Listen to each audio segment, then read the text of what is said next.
दोस्तों, आपने कभी ऐसे तूफान के बारे में सुना है जिसने 12,000 लोगों की जान ले ली हो, या फिर भगवान के घर जाते जाते अपनी जान से ही हाथ धोना पड़ जाए, या फिर एक ऐसी आग जिसने पूरी दुनिया को हिला के रख दिया हो? अगर नहीं तो मैं आपको लेके जाऊंगा एक और सफर पे, जहाँ पे मैं आपको बताऊंगा पास्ट के कुछ इवेंट्स के बारे में जिसने पूरी दुनिया को हिला के रख दिया और जिन्हें सुन के आपको अपनी जिंदगी से प्यार हो जाएगा।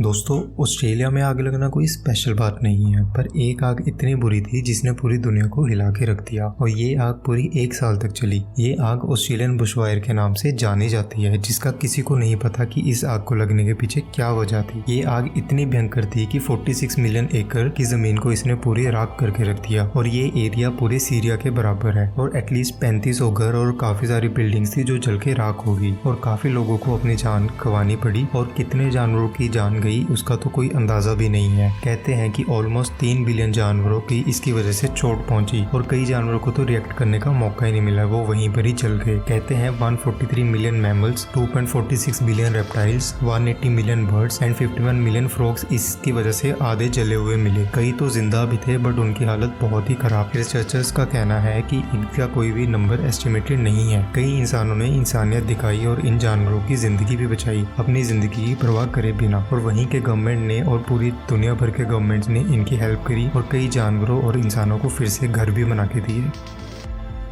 1970 बोला साइक्लोन एक ऐसा साइक्लोन था जो कि 11 नवंबर 1970 में उस टाइम के ईस्ट पाकिस्तान आज के बांग्लादेश में हुआ था। ये डेडलीस्ट ट्रॉपिकल साइक्लोन है, नेचुरल डिजास्टर के लिए रिकॉर्डेड है। एटलीस्ट 5 लाख लोगों ने अपनी जान गंवा दी तूफान की वजह से, जिसने पूरे नीचे वाले आइलैंड को डैमेज किया। ये 6th तूफान था 1970 north Indian ocean cyclone season का। ये साइक्लोन बे ऑफ बंगाल के सेंटर में नवंबर 8 को बना और नॉर्थ साइड इसने ट्रेवल किया। ये अपनी पीक को, जो कि 185 किलोमीटर पर आवर की हवा थी, इसने 10 नवंबर को प्राप्त करी एंड जिसकी वजह से बांग्लादेश के कोस्ट में लैंडफॉल हुआ। ये कैटेगरी 3 का तूफान था। $490 मिलियन का इसकी वजह से काफी नुकसान हुआ और अप्रोक्स 85% के घर पूरी तरह से डैमेज हो गए। इस तूफान की वजह से ताजुमुद्दीन की 45% से ज्यादा पॉपुलेशन खराब हो गई, जो कि 1,67,000 के नजदीक है। लगभग 46,000 मछुआरे इस तूफान में फंस गए और अगर कोई बचा भी तो उसकी बहुत ही बुरी हालत थी। 20th सेंचुरी में 9 में से 7 deadly weather event tropical cyclone के ही थे। 30 अप्रैल 1991 में एक और साइक्लोन आया जिसकी स्पीड 145 to 160 माइल्स थी, जिसकी ऊंचाई 20 फीट तक की थी, जिसका सामना बांग्लादेश को फिर से करना पड़ा और 1,40,000 लोगों ने अपनी जान गंवा दी। हालांकि उस वक्त तक वेदर फोरकास्ट पहले से काफी अच्छी हो गई थी, जिसकी वजह से काफी लोगों की जान बच भी गई।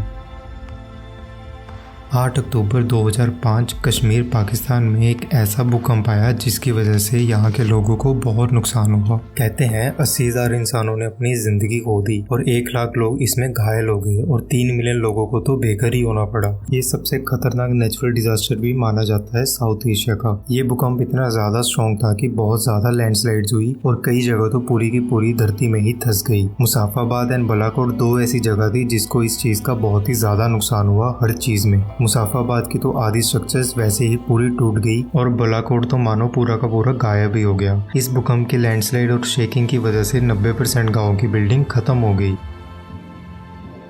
3 दिसंबर 1984 एक ऐसा दिन था भोपाल के लिए जिस दिन कई हजारों लोगों की जान गई। ये इंसिडेंट तब शुरू हुआ जब एक फैक्ट्री जो कि मध्य प्रदेश में है उसमें गैस लीक होनी शुरू हो गई, जिसकी वजह से हजारों लोगों सीधा मौत की मुंह की तरफ चले गए। ये दुर्घटना को अब भोपाल डिजास्टर या भोपाल गैस ट्रेजेडी भी कहा जाता है। ऑफिशियल रिकॉर्ड के हिसाब से 3300 के करीब लोगों की जान गई, जो कि बाद में 2200 के करीब आ गई, पर फिर भी एक्टिविस्ट इंसाफ के लिए लड़ते रहे और बताया कि 8,000 से लेकर 10,000 लोगों की जान गई। एक एफिडेविट जो कि 2006 में सबमिट हुआ था, एमपी गवर्नमेंट ने बताया कि 5 लाख से ज्यादा लोग जख्मी हुए और अप्रोक्स 3900 लोग परमानेंटली डिसेबल इंजरीज के शिकार हो गए। 2 और 3 दिसंबर की रात को ये गैस लीक होनी शुरू हुई। बताया जाता है कि ये किसी केमिकल का पानी के साथ मिलने का रिएक्शन था, जो कि पूरी गैस भोपाल में फैल गई और हर इंसान को इसने इफेक्ट किया। इस मिक्सचर को प्लांट को ठंडा रखने के लिए यूज करा जाता है। ये गैस इतनी भयंकर थी कि ये किसी की भी जान ले सकती थी अगर किसी ने इसको इनहेल कर लिया। 1984 में भोपाल की पॉपुलेशन लगभग 8.5 लाख थी और आधे से ज्यादा पॉपुलेशन या तो कांसी का शिकार थे या किसी और प्रॉब्लम्स का शिकार थे और कईयों को तो प्रॉब्लम ऐसी आ रही थी कि कई लोग अंधे भी हो रहे थे। और सबसे ज्यादा असर तो उन गाँव या स्लम्स में हुआ जो कि फैक्ट्री के पूरे पास थे। कहते हैं कि फैक्ट्री का अलार्म सिस्टम घंटों तक नहीं चला और ना ही किसी फैक्ट्री मैनेजर ने उसको चलाने की कोशिश करी। अचानक से 3 दिसंबर की सुबह हजारों लोगों को हॉस्पिटल की तरफ भागना पड़ा। उस टाइम ज्यादा हॉस्पिटल नहीं थे आज की तरह। डॉक्टर को कुछ नहीं पता चल रहा था कि ये क्या हो रहा है, किसकी वजह से हो रहा है, और डॉक्टर ने ये चीज कभी फेस नहीं करी थी।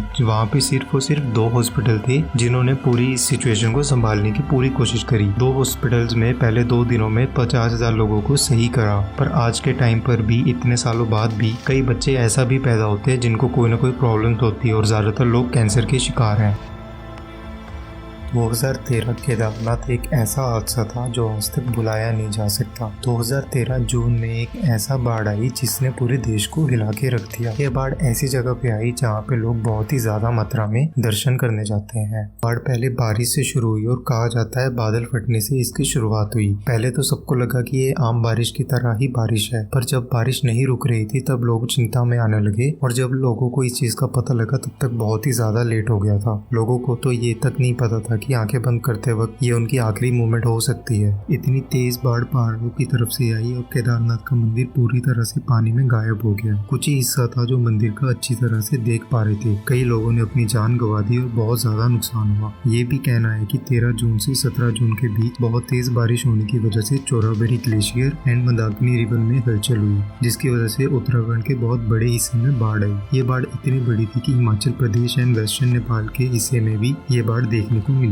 कहा जाता है कि 5,000 से ज्यादा लोगों ने अपनी जान गंवा दी और बड़ी मात्रा में प्रॉपर्टी का नुकसान भी हुआ। कई लोगों ने तो अपने फैमिली मेंबर्स को अपनी आंखों के सामने ही गंवा दिया। कई ऑपरेशन हुए जिसमें से काफी इंसानों की जान बचाई भी गई। कई जगह पर हेलीकॉप्टर से रेस्क्यू किया गया और जहाँ पे हेलीकॉप्टर नहीं जा सकता था वहाँ पे आर्मी ऑफिसर्स खुद उनकी जान बचाने गए। Army officers, air force, navy and local administration सबने मिलकर काफी लोगों की जान बचाई। कहा जाता है कि आसपास के जगहों पर लोगों की लाशें पानी में बह रही थी। 5 दिन में आर्मी के 10,000 सोल्जर और एयरफोर्स के 45 क्राफ्ट्स ने रेस्क्यू ऑपरेशन शुरू कर दिया। आईटीबीपी जो इंडो चाइना बॉर्डर पर रहती है, उन्होंने आर्मी से पहले ही मदद करनी शुरू कर दी। इन्होंने वहां से लोगों को रेस्क्यू किया जहां पर सोचा भी नहीं जा सकता। आखिरकार थोड़ी दिन बाद सब सही हुआ। आज भी हजारों की गिनती में लोग केदारनाथ में दर्शन करने जाते हैं। और अब रिसेंटली भी काफी बड़ी बाढ़ आई और काफी नुकसान हुआ, पर केदारनाथ पहले भी इन सबको झेल गया और आगे भी महादेव की कृपा से सबका सामना कर ही लेगा। अगर आपको इस वीडियो में मज़ा आया हो और कुछ ना कुछ सीखने को मिला हो तो आप इस चैनल को सब्सक्राइब कर सकते हैं और वीडियो को शेयर कर सकते हैं। इसी के साथ मिलते हैं हम नेक्स्ट वीडियो में।